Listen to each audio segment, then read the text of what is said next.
دیکھیں کوئی political crisis ہوتا ہے ایک دم لڑک جاتی ہے.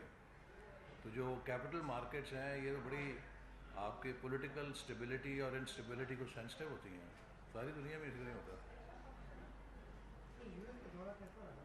اچھا رہا.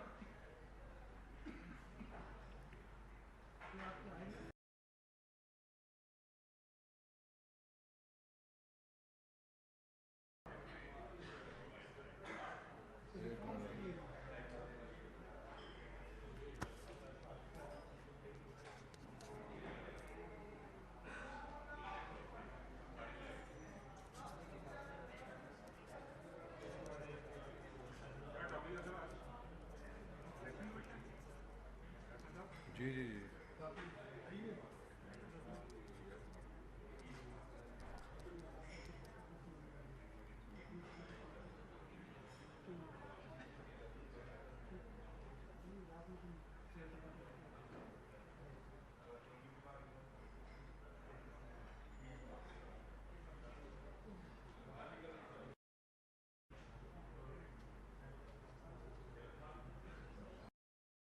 دشمن لابیز سے فنڈنگ لے کر پاکستان کے اندر مسلسل انتشار پیدا کیا جاتا رہا.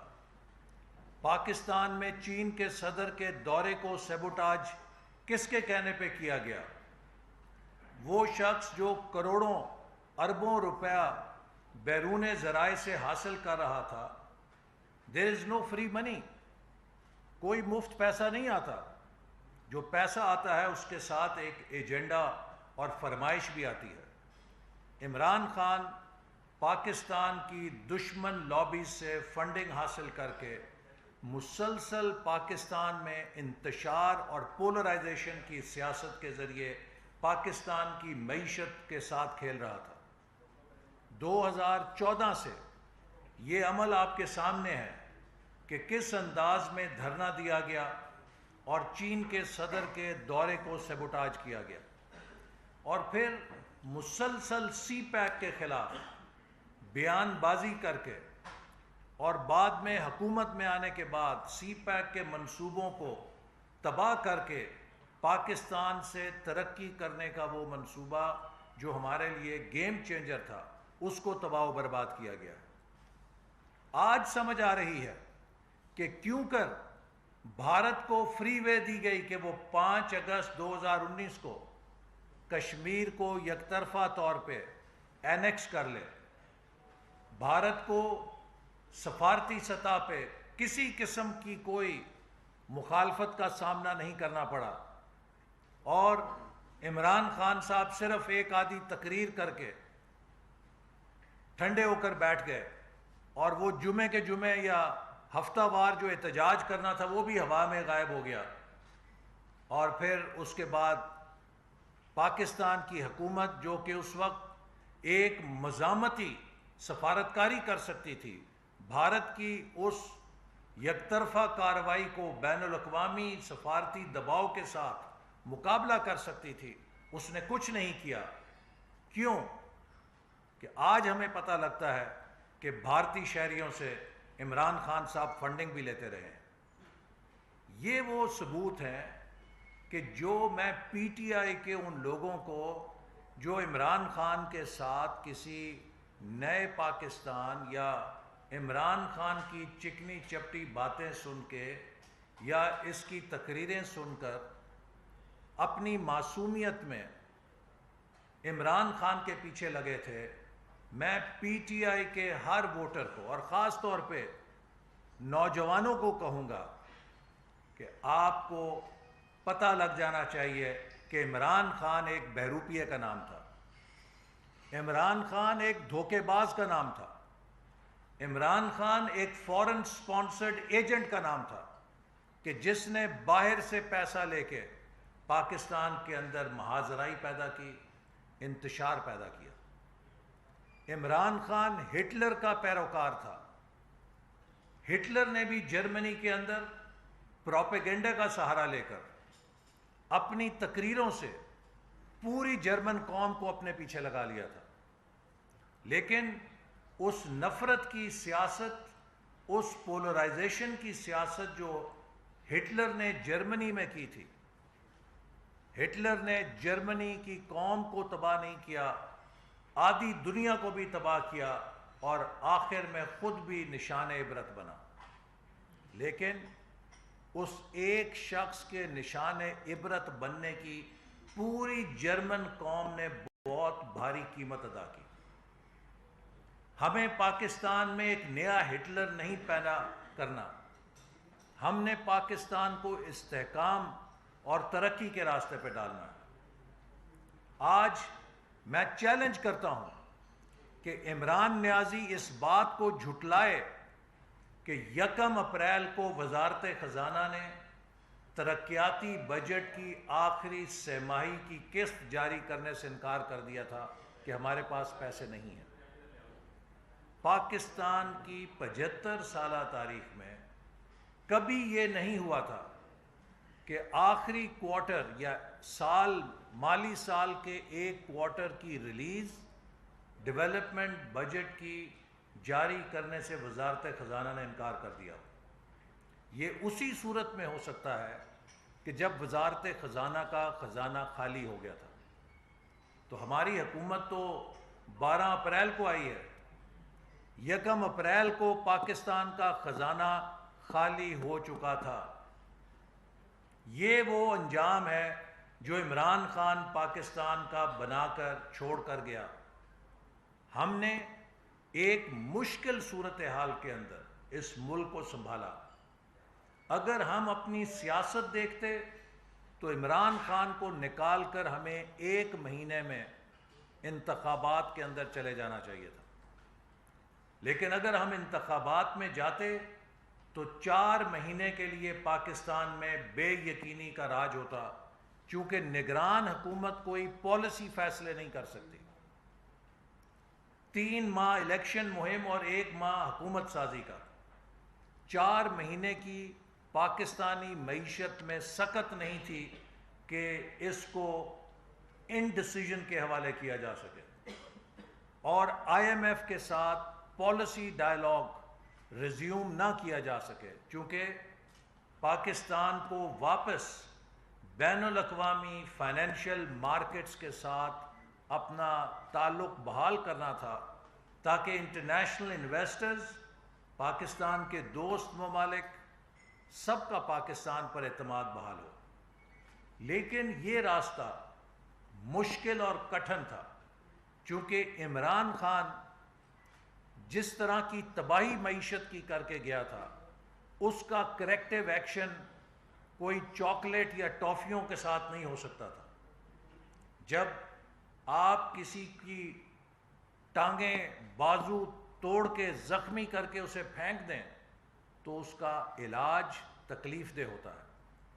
پاکستانی معیشت کو بدترین حالت میں پھینک کر عمران خان اقتدار سے نکل گیا، لیکن جب پاکستانی معیشت کو بحال کرنے کی حکمت عملی بنانی پڑی تو اس کے اندر بہت مشکل اور کٹھن فیصلے تھے، خاص طور پہ جبکہ بین الاقوامی حالات بھی بہت دگرگوں ہو چکے تھے۔ یوکرین کی جنگ نے تیل کی، گندم کی تمام ایک سپر سائیکل جو آیا جس نے تمام کموڈٹی آئٹمز کی قیمتوں کو آگ لگا دی، ان حالات کا بھی ہمیں سامنا تھا، اور آئی ایم ایف کے ساتھ بات چیت بحال کرنے کی ایک شرط یہ تھی جو عمران نیازی کی حکومت طے کر کے گئی تھی کہ ہم فیول سبسڈی کو ختم کریں گے۔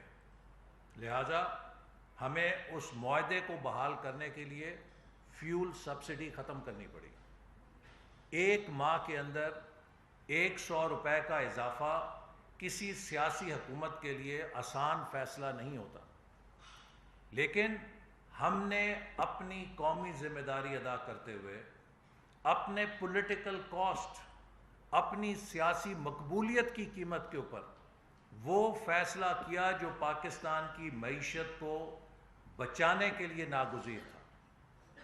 ہمارے سیاست میں بال سفید ہو چکے ہیں، ہمیں اتنا پتہ ہے کہ کس فیصلے سے لوگ خوش ہوتے ہیں اور کس فیصلے سے لوگ ناراض ہوں گے۔ جب آپ فیول سبسڈی ختم کریں گے تو یقیناً اس کا ملک میں کچھ عرصے کے لیے ایک شارٹ ٹرم کے اندر مہنگائی کا امپیکٹ آئے گا، لیکن جب ملک کی معیشت مستحکم ہو جائے گی، ملک کی معیشت بحال ہو جائے گی، تو پھر آپ مہنگائی کو بھی نیچے لے کر آ سکتے ہیں۔ میں اللہ کے فضل سے کہہ سکتا ہوں کہ وزیر اعظم شہباز شریف صاحب کی قیادت میں اور خاص طور پہ وزیر خزانہ مفتاح اسماعیل صاحب کی محنت سے اور پوری ٹیم جس میں کولیشن کی ٹیم کیبنٹ شامل ہے، سب کے ٹیم ورک کے ساتھ اب پاکستان معاشی بحالی کے سفر پہ گامزن ہے۔ جب ہم نے حکومت سنبھالی تو لوگ شرطیں لگا رہے تھے کہ پاکستان کتنے دنوں میں سری لنکا کے انجام کو پہنچے گا۔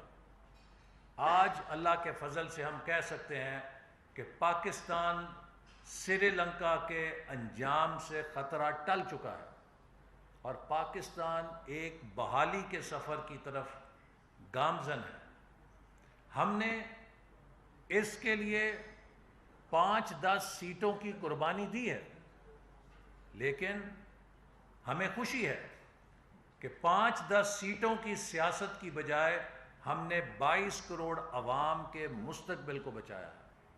اگر خدا نہ خواستہ ہم بروقت اقدامات نہ اٹھاتے اور پاکستان میں معیشت پگھل جاتی تو اس کے جو اثرات ہونے تھے وہ آج کی مہنگائی کے مقابلے میں کئی گنا زیادہ مہلک عوام کے لیے ہوتے۔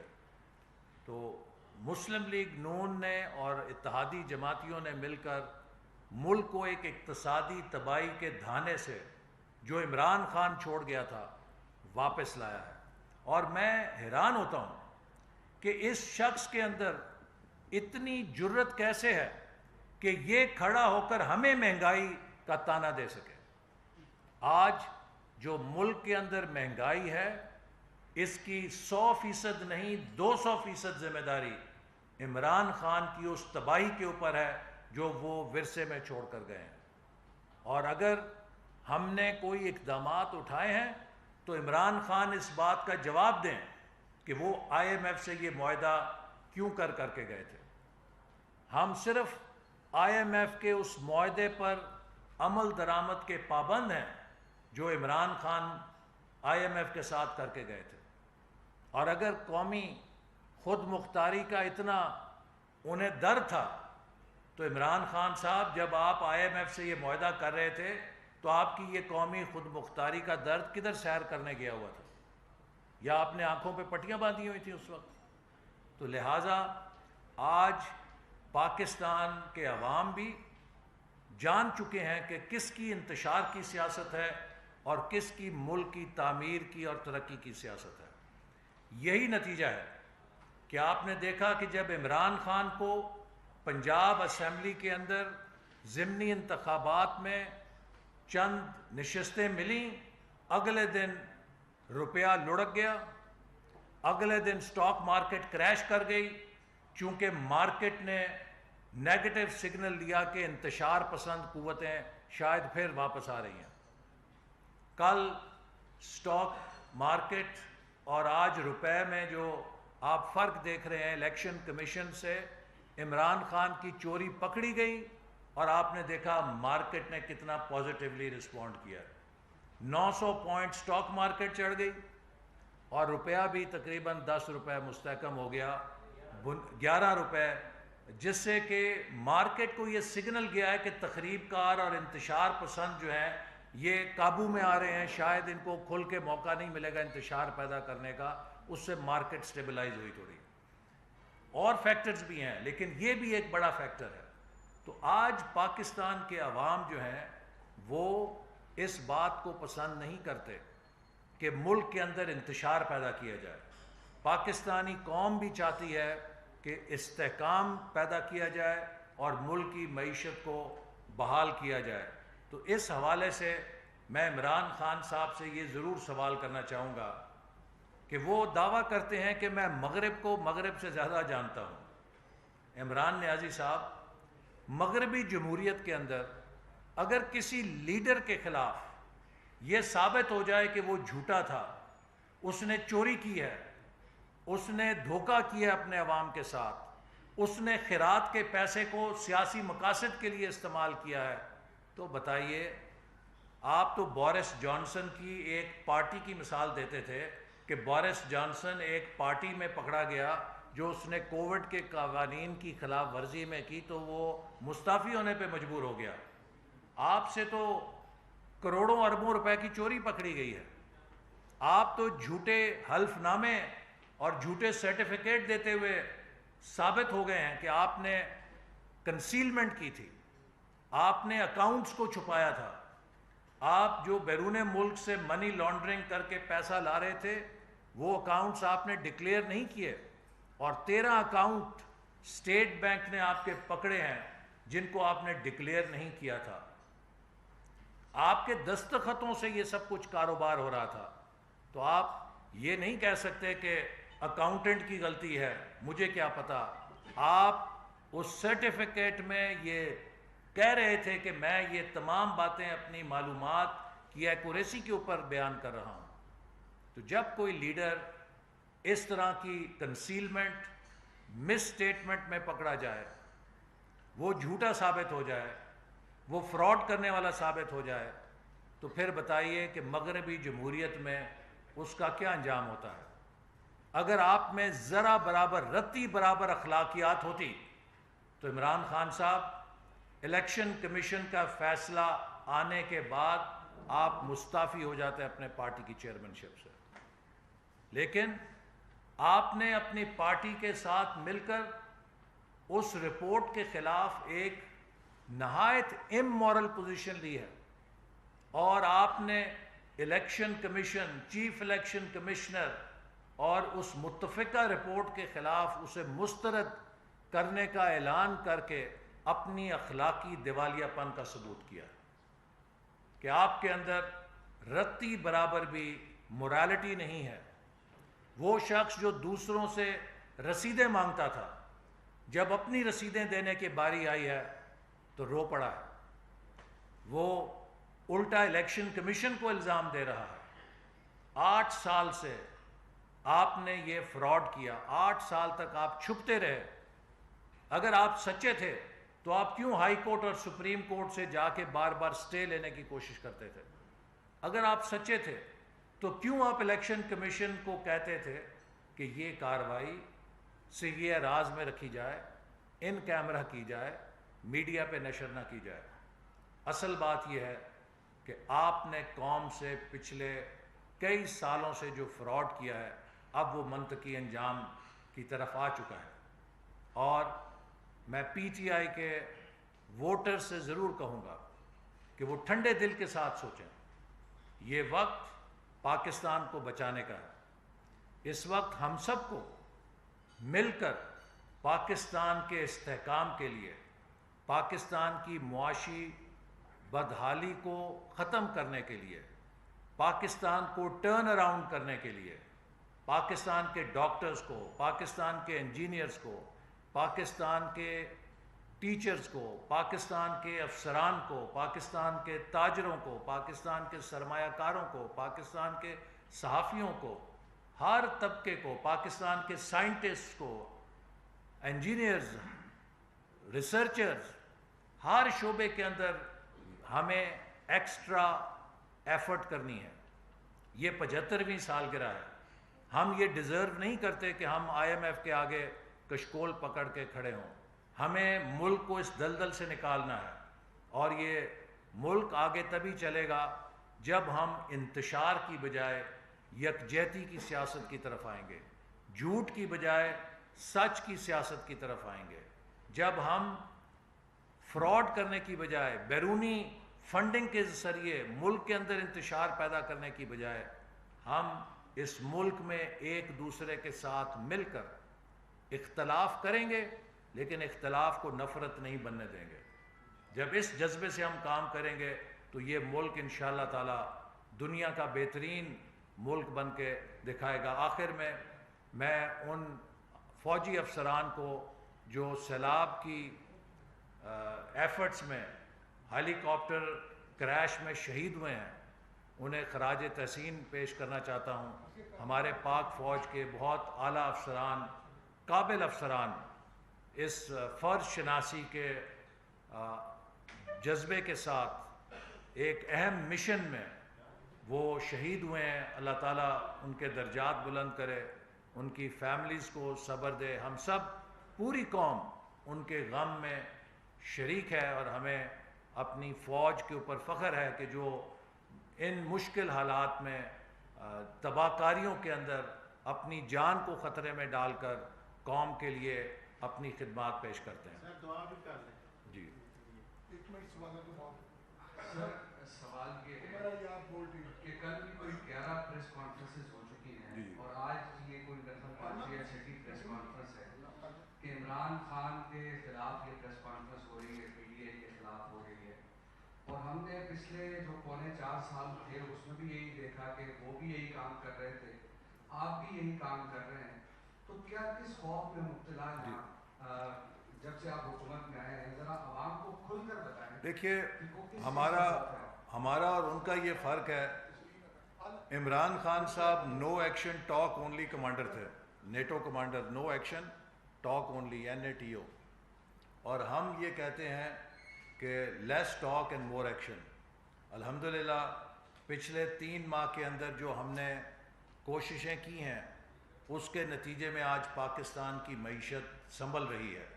اس کے نتیجے میں آج پاکستان کو اب کوئی سری لنکا بننے کا طعنہ نہیں دے رہا. اس کے نتیجے میں سی پیک کا منصوبہ دوبارہ جوش اور حرکت پکڑ رہا ہے. اس کے نتیجے میں پاکستان کے دوست ممالک دوبارہ پاکستان کی طرف متوجہ ہو رہے ہیں. تو ہم نے اس قلیل عرصے کے اندر الحمدللہ باتیں نہیں کیں، تقریریں نہیں کیں، دشنام ترازیاں نہیں کیں، بلکہ ہم نے اپنا کام کیا ہے. حکومت کا کام یہ ہوتا ہے کہ وہ پالیسیاں بنائے، فیصلے کرے اور ان پر عمل درآمد کرے. حکومت کا یہ کام نہیں ہوتا کہ وہ مخالفین کو جھوٹے مقدمے بنا کر ان کو جیلوں میں ڈالنے کو ہی اپنی کی پرفارمنس انڈیکیٹر KPI سمجھے. ہمارا KPI یہ نہیں ہے کہ ہم نے عمران خان کو کتنی گالیاں دینی ہیں یا عمران خان پہ کتنے جھوٹے مقدمے بنانے ہیں. ہمارا KPI یہ ہے کہ ہم نے پاکستان کی معیشت کو کتنا مستحکم کرنا ہے، عوام کے مفاد کے کتنے منصوبے ان پر عمل درآمد کرنا ہے. اور آپ نے دیکھا پچھلے 4 سالوں میں ہر منصوبہ جو ہم 2018 میں جہاں چھوڑ گئے تھے وہیں کھڑا تھا. سب سے بڑی مثال اس کی یہ اسلام آباد نیو ایئرپورٹ میٹرو بس ہے کہ تیار منصوبہ تھا، 4 سالوں میں کسی کو توفیق نہیں ہوئی کہ اسے چالو کر سکیں. ہم نے 15 دن میں چالو کر دیا. اسی طرح جو گرین لائن کا منصوبہ ہے اور اتنے بڑے بڑے منصوبے تیار پڑے تھے، 95% تیار پڑے تھے. عمران خان نے ہر منصوبے کو سکھ پروجیکٹ بنایا. نارووال سپورٹ سٹی 90% تیار تھا، اس کو مکمل کیا کرنا تھا، الٹا اس پہ جھوٹا کیس بنا کے مجھے اندر کر دیا. تو وہ تو ایک نیگیٹو ایجنڈا تھا، ہمارا پازیٹیو ایجنڈا ہے. ایسا نہیں بات صاحب، جیسا کہ الیکشن کمیشن کے 8 سال کے بعد یہ فیصلہ آیا ہے اور اس فیصلے سے آپ کا معیشت کے حوالے سے بھی بڑا ایک پازیٹیو رسپانس آیا ہے. ابھی حکومت کے بال کورٹ میں آ گئی ہے، تو آپ کیا اس معاملے کو کس انداز میں کرنا چاہ رہے ہیں؟ کوئی فیصلہ ہوا ہے حکومتی سطح پہ؟ دیکھیے، اس حوالے سے جب ہمارے پاس باقاعدہ الیکشن کمیشن کی طرف سے رپورٹ آئے گی تو ہم بالکل آئین اور قانون کی روشنی میں اس پر عمل کریں گے، اور ہم کوئی ایسا قدم نہیں اٹھائیں گے جس سے یہ شائبہ ہو کہ ہم کسی قسم کی انتقامی کارروائی کر رہے ہیں. ہر چیز شفاف ہوگی. لیکن ایک بات میں یہ ضرور آپ سے کہوں کہ یہ جو فائنڈنگ ہے یہ غالباً 2009 سے 2012 تک کی ہے، اور عمران خان کے جو فنڈز ہیں ان کی اصل اس سے کئی 100 گنا بڑی ڈکیتی جو ہے وہ آپ کو 2016، 17، 18 میں نظر آئے گی، جب اس نے الیکشنوں کے اندر آ کر بہت زیادہ پیسہ لگا کر اور اس پیسے کے ذریعے ملک کے اندر ہماری حکومت کے خلاف کیمپین چلائی. اور میری یہ سفارش میں نے کی ہے کہ ہمیں 2013 اور 2022 کے درمیان جو عمران خان کے معاملات ہیں ان کی سرکاری سطح پہ چھان بین کرنی چاہیے، تاکہ پتہ چل سکے کہ بیرونی فنڈنگ کے ذریعے عمران خان کس طرح پاکستان کے سیاسی عمل کو، دیکھیے 2016 میں امریکہ کے صدارتی الیکشن کے موقع پر یہ بات ریکارڈ پہ آئی کہ آپ سوشل میڈیا کے ذریعے صدارتی الیکشن کو ہائی جیک کر سکتے ہیں۔ عمران خان نے جو کروڑوں اربوں روپے سوشل میڈیا پہ خرچ کیے ہیں اور اس کے ذریعے پاکستان کے الیکٹورل پروسیس کو اثر انداز ہونے کی کوشش کی ہے،